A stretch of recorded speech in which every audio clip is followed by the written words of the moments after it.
Yo, what's going on, guys? Welcome back to the channel. Today we're going to be doing a fantasy football mock draft from the 101 spot using a hero wide receiver strategy. Pretty much what this means is that we're going to go wide receiver super early, locking in our number one overall pick at the top, and then pounding a lot of RB value throughout later rounds. If you're drafting from the 101 and want to build the most explosive team for the 2025-2026 NFL fantasy football year, then this one's for you. If you're new here, don't forget to like and drop a comment on who your wide receiver one is this season. Let's get into it. So the strategy is very simple. So what we want to do is we want to lock in our wide receiver one, who we know is consistent and will get us the most production the whole year. And in my opinion, the only two guys who fit this criteria is going to be Jamar Chase, Justin Jefferson. I think with the upside of Jamar Chase and the slight QB concerns of Jefferson as well as his hamstring injury, there's no doubt in my mind that this is the easiest 101 overall pick. As you can see, his production last year, this dude is a monster. So as the board fills up, we really want to look into the other positions to see what teams are drafting.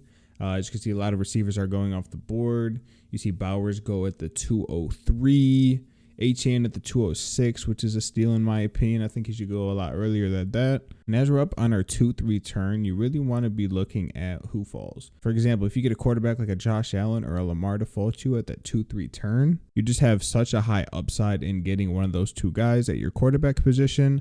Obviously, neither of them fell to us. I could reach and go for a Jaden Daniels or Hurts. That is way too early in my opinion. But we're going to have to fall for one later on in the draft. So since we have our receiver one locked in, the other option is to go with two running backs or lock in one of the top end tight ends at Trey McBride. The reason why I'm leading two running backs over one running back and one tight end is just due to the fact of how valuable the running back position is. Once we get to that 4-5 turn, I think the running back drop off is pretty significant. So I'd rather lock in my two guys now. While yes, it would be great to have a Trey McBride or a Josh Allen or Lamar, I think we can still get some great value down the road later on in the draft. So the running backs I'm mostly looking at is going to be these top four. You got Josh Jacobs, Jonathan Taylor, Kyren Williams, and Chase Brown. And you want to look at the production. So looking at these top four guys, we do have to remember that this is a full PPR draft. Looking at a guy like Jonathan Taylor last year, who only had 31 targets on 18 receptions, is not that appealing to me. While he is a great running back and he will produce at high volume, I just think the upside of the other options are going to be better. And while we look at Josh Jacobs last year, he had 36 receptions on 340 yards, which is a lot better in my opinion. And I think with the most upside of Chase Brown catching 54 passes while not even playing the first, 4 or 5 weeks while Zach Moss was in last year, he's only going to be elevated at a higher standard. As our offensive coordinator, Dan Pitcher, said, he's going to be a household name by the end of the season. Well, I don't like to double up this early with guys on the same team. I just don't think I can pass up this type of offer. There's only so many options that we have at this turn. I'm just going to lock in a running back I know that will have production, rushing, and receiving. Now, looking into Kyren Williams, he did just get an extension about 2 hours ago, 3 years, $33 million. While there was some concerns last year about him not getting the most amount of touches, we all know Sean McVay loves to use his ones at the highest production level. So there's really no setbacks for Kyren Williams. Obviously, this extension helps us. Same thing with Kyren, not the highest upside of targets, but when Stafford is healthy, when Kyren is healthy, they play at an elite level, especially with this offense. I'll take the upside on him. If you want your guy in Josh Jacobs or Jonathan Taylor, by any means, go with them. I'm not saying they're bad options. You go Josh Jacobs, he scored a touchdown in the last 8 games. Again, he's a great pick, but in my opinion, I like the higher upside in Kyren Williams just due to the fact that I know he will be able to catch more passes than either of these two guys. Jonathan Taylor is slightly slept on. There are some concerns. However, he has missed 3 games last year, 7 games the year before, 6 the year before that. And I'll take my chances on the younger running back who just got paid and has been consistent throughout his whole career. Now, before your pick comes up, you kind of want to look at the board, see what's going on. As you can see, the pick right before us is doubling up on receivers with running back. So that helps us out due to the fact that he's probably picking a running back within his 4th and 5th round pick. As you can see, he did go receiver, which may or may not help us out. You see guys like Burrow would have been a great stack. Unfortunately, it didn't fall to us. A guy like Kittle in the 4th round is a great pick right here. But looking at our options on the board, and I'm not really seeing anything that's sticking out. Quarterback is Top 5 guys are gone. There's some very good receivers here. You got Sutton, Devontae Devontae Smith. You got J-Mo down here with DK. These guys probably won't fall to me on the next turn. Tight end, you get a guy like Sam Laporta, Hawk, Andrews, Ingram. Looking over at tight end, I think Laporta is slightly slept on this year. Same with Hawkinson. The only problem with the tight end position is just due to the fact of how little of fantasy points they score compared to their other positions. So drafting a guy like Bowers in the 203, you just have to bank on him being the tight end 1 again this year and repeating his success from last. Decent value here as well at the running back position.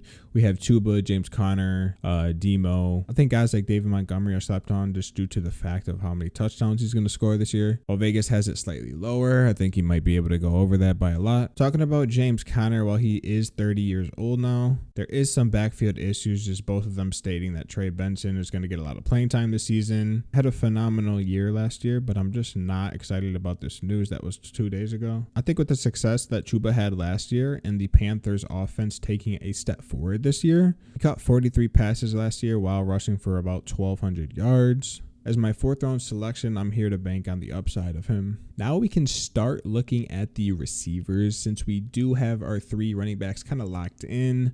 Again, you have DK, Sutton, you got J-Mo here, Devontae Smith. The guy with the most upside, in my opinion, here is probably DK Metcalf. He's coming off an injury, yes, but he's going to be a lot more healthy this year. He obviously has Aaron Rodgers, one of the most accurate quarterbacks of all time, throwing to him. And I'd bank on the wide receiver 1 rather than the wide receiver 2s of their offense. He did burn me last year, but I think in the 5th round, I think it's a safe pick. Starting to look at the quarterbacks, I think if Baker falls to us, it's a great position for us. Kyler Murray's decent. Bo Nix would have been nice there. Looking at the tight end positions, I don't want to wait 24 more picks for one of these guys to fall to us. So what I'm going to do is I'm going to take the guy in Mark Andrews. The reason I'm taking him over Kelsey at this current time is just due to the fact that Isaiah likely will probably require surgery and may or may not be ready week 1. As we know, Mark Andrews without Isaiah Likely in the lineup. As you can see, week 10, Isaiah Likely missed. Mark Andrews was getting about 7 targets. We know Lamar Jackson loves his tight ends as well. And Mark Andrews did have the most touchdowns last year of any tight end. I'll take the upside of Mark Andrews in that Baltimore Ravens offense. Now, quarterback is interesting here because there are,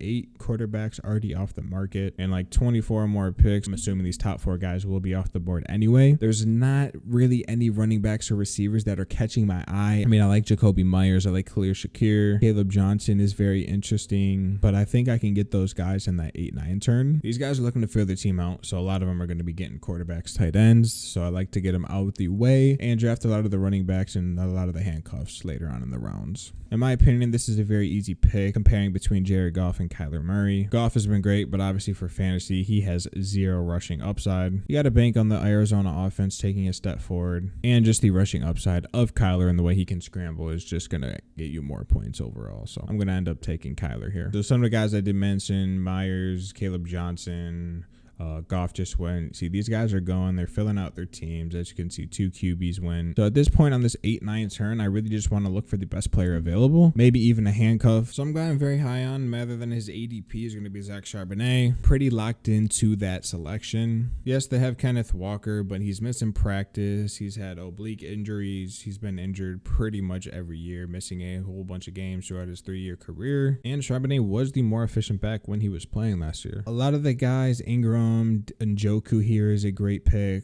I could have waited on with Mark Andrews, honestly, but I didn't expect them to fall. In a regular league, I think Njoku might go a little bit higher than his ADP as well. We need some more receiver depth now, just due to the fact we only have 2 receivers and 4 running backs. Main guys I'm looking at here is going to be Ricky Pearsall. I'm not going to touch Ayuk due to the injury. Darnell Mooney now has a shoulder injury. So it's going to come down to Pearsall and Ibuka. I'm leaning Pearsall just because of the Jawan Jennings contract issues, the Ayuk injury.